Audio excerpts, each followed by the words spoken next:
سیدنا عبادہ بن صامت رضی اللہ عنہ بیان کرتے ہیں کہ ایک آدمی نبی کریم صلی اللہ علیہ وسلم کے پاس آیا اور کہا، اے اللہ کے نبی، کون سا عمل سب سے افضل ہے؟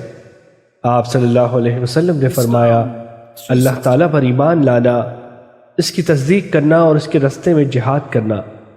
اس نے کہا، اے اللہ کے رسول، میرا ارادہ تو اس سے آسان عمل کا تھا۔ آپ صلی اللہ علیہ وسلم نے فرمایا، صبر و سماحت۔ لیکن اس نے پھر کہا، اے اللہ کے رسول، میرا ارادہ تو اس سے ہلکے عمل کا تھا۔ آپ صلی اللہ علیہ وسلم نے فرمایا، تو پھر اللہ تعالیٰ تیرے بارے میں جو فیصلہ کر دے اس میں اس کو محتم نہ ٹھہرانا، یعنی اللہ تعالیٰ کے فیصلے پر راضی ہو جانا۔ سیدنا انس بن مالک رضی اللہ عنہ سے روایت ہے کہ رسول اللہ صلی اللہ علیہ وسلم نے فرمایا، مومن پر تعجب ہے، اللہ تعالیٰ اس کے لیے جو فیصلہ کر دے اس میں اس کے لیے خیر ہے۔ حدیث نمبر 196، مسند احمد۔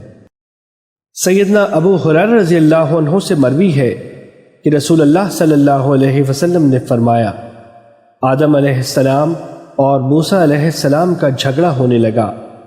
موسیٰ علیہ السلام نے کہا، اے آدم، تم ہمارے باپ ہو، تم نے ہمیں ناکام کیا اور جنت سے نکال دیا۔ ایک روایت میں ہے، تم وہ آدم ہو کہ جس کو اس کی غلطی نے جنت سے نکال دیا۔ آدم علیہ السلام نے کہا، اے موسیٰ، تم وہی ہو جس کو اللہ تعالیٰ نے اپنے کلام اور اپنی رسالت کے ساتھ منتخب فرمایا اور تمہارے لیے اپنے ہاتھ سے تورات لکھی۔ اب کیا تم مجھے ایسی چیز پر ملامت کرتے ہو جو اللہ تعالیٰ نے میری تخلیق سے 40 برس پہلے میرے حق میں لکھ دی تھی؟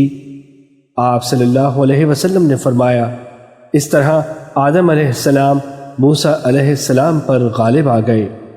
آدم علیہ السلام موسیٰ علیہ السلام پر غالب آ گئے۔ حدیث نمبر 193، مسند احمد۔